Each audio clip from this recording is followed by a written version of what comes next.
All right, what's going on, everybody? If you don't know me already, my name's Trevor, and I live, travel, and game out of that Ram ProMaster van that I converted myself. And today, I will be giving you guys the long-awaited van tour. Yes, I built Trent the Traveler's van, only just a little bit smaller. I say I built Trent the Traveler's van mainly because he did inspire a lot of the look of the van. The only reason why it's a little smaller because this is a 2017 Ram ProMaster 2500 136 wheelbase. So I think his was a 159 extended, which I'm pretty sure a lot of the van lifers have. You know, it just gives you the most room and everything. So I have a 136. It's a bit shorter. And yeah, so Trent really was the whole inspiration for how I wanted my van to look like. I'm a gamer, and so I definitely had to add the gaming setup, the cozy cabin feel. Yeah, I mean, it was just a perfect layout. I had to give it a shot and see if I can build it in the 136 wheelbase, which I will be showing you guys right now.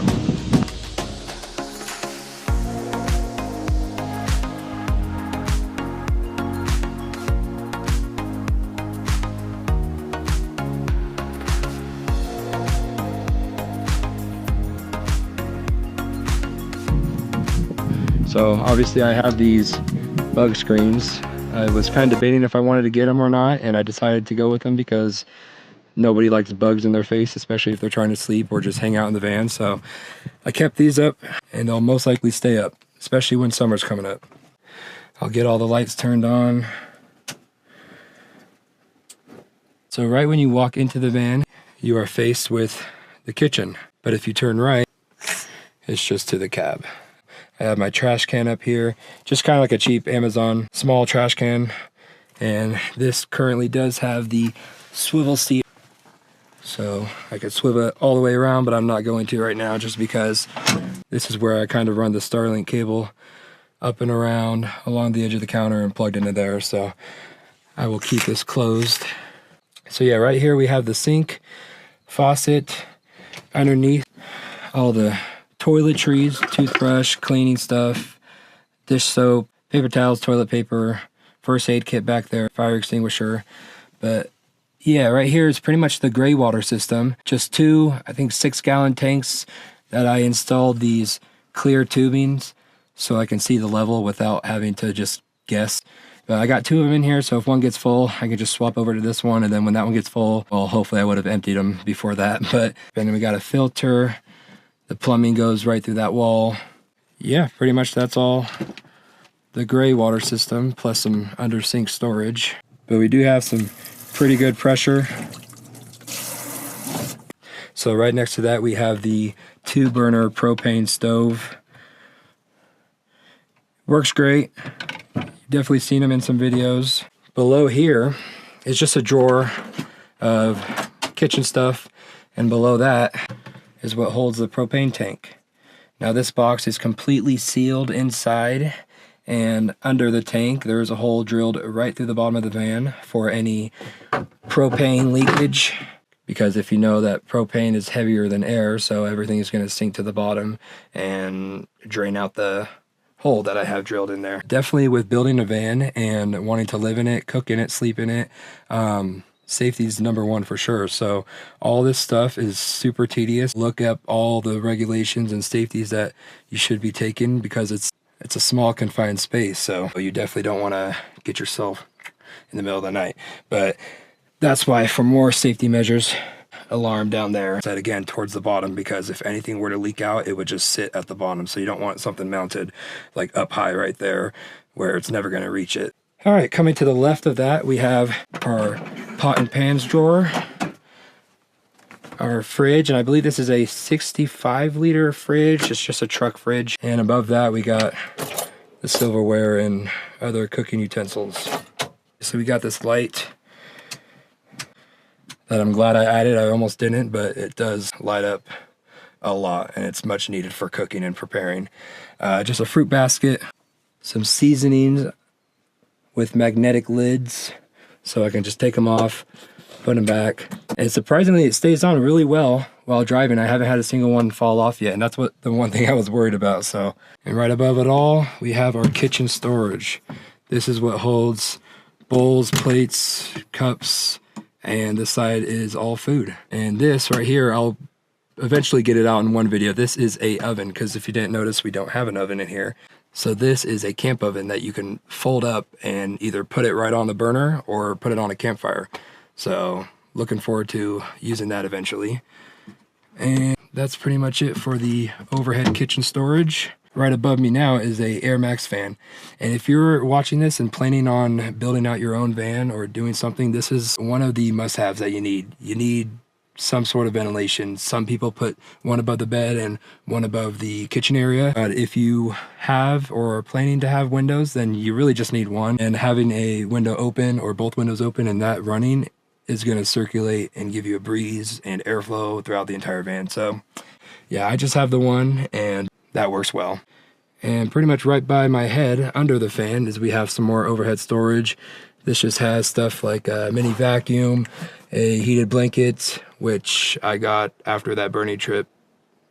If you watched that video, you'll know why. Some window covers, shower towel, dirty laundry, and just some miscellaneous stuff. But that I did not add in. That comes with the van, came in stock, and that is super useful.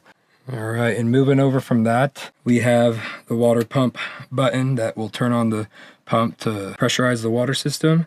And this is the accent lights. It's on a dimmer, so I can turn it all the way up for floor lighting, and the same over there for by the foot of the bed lighting. And I don't really use it because, I mean, more lights mean more power, and if you don't need it, then don't use it, because I am on limited power. But we also have a AC outlet here, a couple of USB and USB-C outlets, and the remote to the fan that I still have to get batteries for because those died. And moving on to the bedroom, we have a full-size mattress by RV Mattress, and above the bed we have some reading lights that are also dimmable. I'll kind of show here. You just hold it, dims all the way down, and they're flexible, super nice, works well when I'm reading at night. Then we have our book storage. Just barely holding on. I don't think that's gonna last long. It was just some cheap netting that I got off of Amazon that looked good. It fit the vibe of the interior, and I wanted to use it to hold books, but we'll see if it actually holds long enough or not. And our overhead storage above the bedroom just holds our just regular clothes, everything you need for basic living. That kind of fell apart when I was driving, but yep, that's pretty much the bedroom. Now onto the gaming setup, and I think I'm gonna close this door. Oh, there's a bee. Ooh, that bee almost came in. Onto the gaming setup.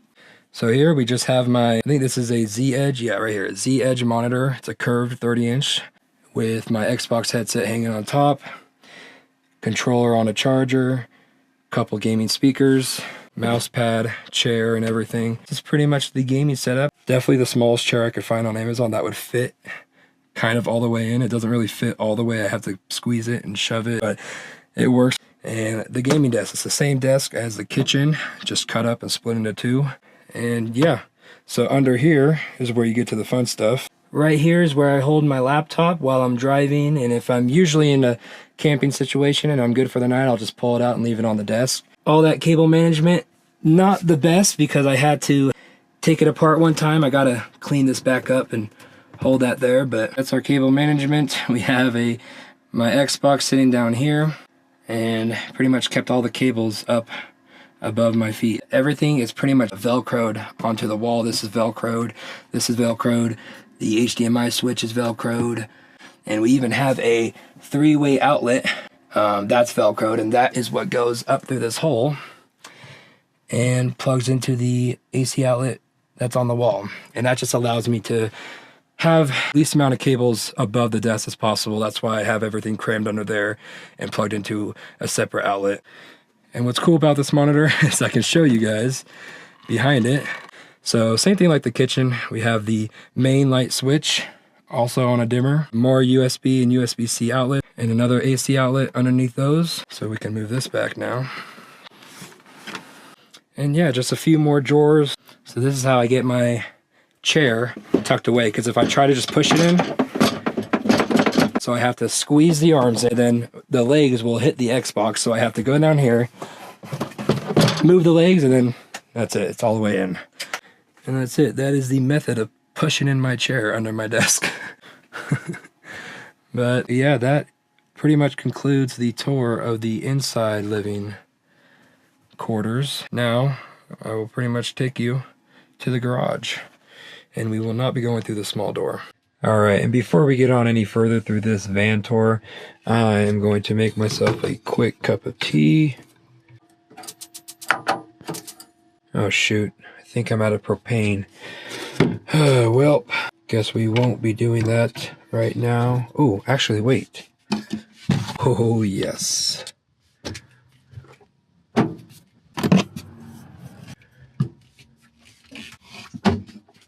Thank goodness I have this bad boy. If you don't know what this is, then you are missing out, because this is Stoke Voltic's electric kettle pot. So a little bit about this product. It comes with a stirring stick, a power cord that goes into a 120 volt outlet. It consumes about 500 watts and boils water in about 5 minutes. It has a custom design on the outside. I chose the terrain option. It has 3 settings: drink, eat, and pop for popcorn. And the cool thing about this lid, it pretty much has a built-in strainer for cooking noodles or ramen. Flip the lid over and you have pretty much a little bowl to fill the kernels with. This tiny pocket right here is where you fill the butter. Pour it in, set it to pop, and it will cook popcorn. Super cool.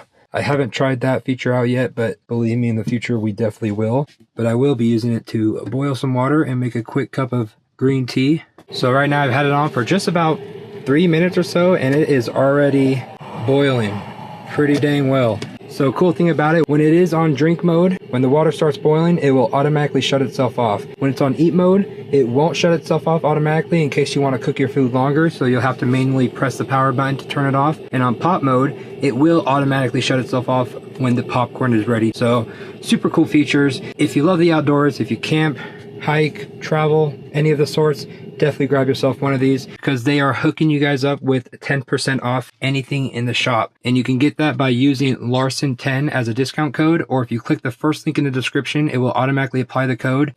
Oh yeah, it's steaming. It just shut itself off automatically, so it means it's pretty much, I can already hear it boiling.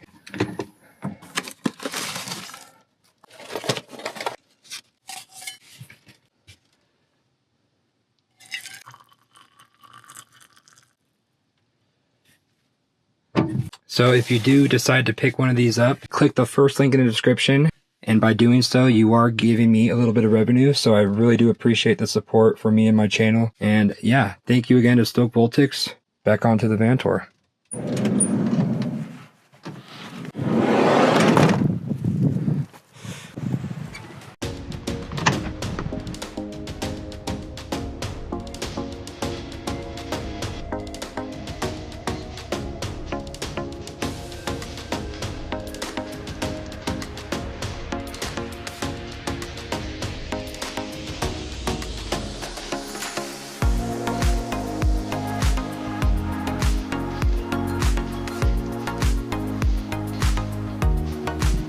All right, so yeah, this is under the bed garage slash storage. We have on the right side first is our entire battery system, and right in front of it is the fuse box that I will show you first. 2 breakers that handles the bedroom or the desk area and the kitchen outlets, and all the 12 volt fuses, pretty much lights, cooktop, the fan, all back here. And so everything in my van, 12 volt and 120 volt outlets, everything is ran off of this Bluetti AC200 Max. But yeah, this pretty much runs everything. It's just a AC cord that runs in and that charges the breaker, and a DC cord that runs in and handles all the 12 volt. Most recent thing added, that's why it doesn't look the cleanest, but some under garage lighting is definitely needed. Moving on, next to that is our Chinese diesel heater. The only issue I've had was in that Bernie video where diesel fuel in the lines gelled up, and that's only because it's ran from here under the van to there. That diesel fuel, which is outside, obviously gelled up because it was freezing temperatures. Other than that, it thawed out and it works like it's brand new, so I'm happy with that. There's that mini door, and then coming to the left, we'll see the diesel tank I just showed you and the over-the-wheel well water tank with all the plumbing. Definitely happy I went with the over-the-wheel well. It just gives me the most space for storage.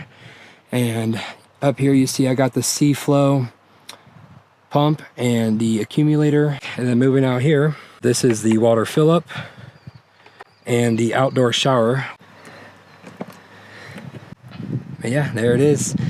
Has a hose and 2 handles, hot and cold, but obviously we don't have a hot water heater in here.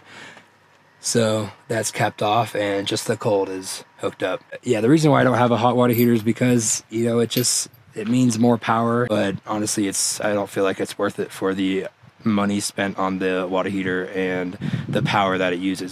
Everything in my van is pretty much perfect with how much power this gives out, and this is 2048 watt hours converted to amp hours. It's not that much. I mean, you'll see a lot of other van builds, they use single batteries, whether that's 1, 2, 3, or 4 or 5 of them. You know, the more expensive they are, and obviously like the more you get, the more power you have, but the more money you're spending. But going with this, I'm pretty happy with. And if I was at a campsite and I wanted to charge with the extension cord, but since obviously I can't do it from back there, I installed a exterior outlet. I would just run an extension cord from there to wherever I need it to go, and that would charge it. The one thing with these Blue Eddies is they don't give you a way to charge it while you're driving.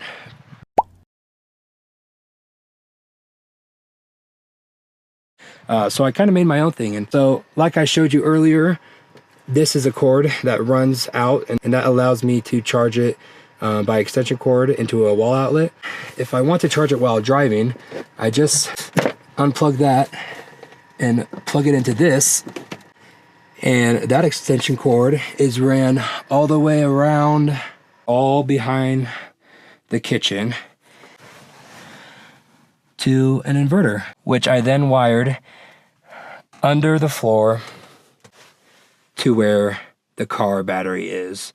And so whenever I'm driving, I will just need to flick this on, green light, and that power gets transferred all the way back to the Blue Eddy and charges it. So I turn that off because if I were to leave that on, it would drain my battery. When you have that thing turned on, you want to make damn sure that you're driving, because if you're just parked and you leave it on, you're gonna wake up to a dead battery. So yeah, that's how I would charge while driving. So yeah, that pretty much concludes the garage tour. There's my snowboard that I found to be the best way to store it, rather than having it just kind of float on all my other stuff or loosely hang out. But yeah, time to get all my stuff back in there. And before I end this video off, I did have a question by someone in the comments that was, how do you go to the bathroom? Luckily, as a guy, how we go number one is, you know, it's pretty nice. We can kind of find a spot anywhere. But going number two, I usually would just use public restrooms. I'll try to go every chance I can get, well, whether I'm in town and I could find one. If you're out nowhere near town and you just really gotta go, have some sort of option. My preferred option would probably just be finding a secluded spot and digging a hole, right? In case I can't do that, right here is my portable toilet. And this basically just folds up, kind of partially set it up. But yeah, you can see the gimmick. It sets up, creates a toilet, biodegradable bags and everything. So you could do your business in there, just in the back of the van, go out, dig a hole and bury it. But yeah, that's probably the only option I haven't used yet. You kind of just got to figure it out on your own. Some people will create an entire bathroom in the back of their van, and it's because they got the room for it. Maybe they got the money for it. It's a whole lot of extra stuff that I just didn't really feel like doing. But yeah, that is basically my bathroom options. It's either public bathrooms, going out in the wild, or in emergency situations, popping this up and going in there. And yes, you got to have a basketball. You never know when you find a park. But yeah, I think that's going to conclude it for the van tour. If you guys do have any questions, anything that I might have missed, drop a comment. I try to reply to every single one if I can.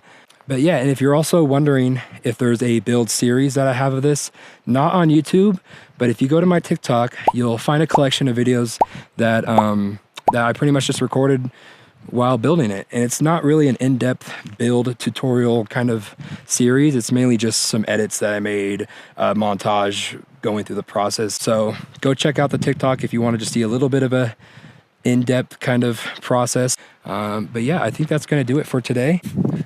But before I do, I definitely want to give Trent a shout out. He left a comment on one of my previous videos, and yeah, just thank you for that. I was super surprised. Like I said, you kind of inspired the whole look of this, so I wasn't expecting that, but thank you. Any questions that I might have missed or that you still have, drop a comment. I'll try to reply. If you guys did enjoy, think about dropping a like and maybe subscribe if you want. But again, just thank you so much for watching, and I'll see you guys on the next one. Later.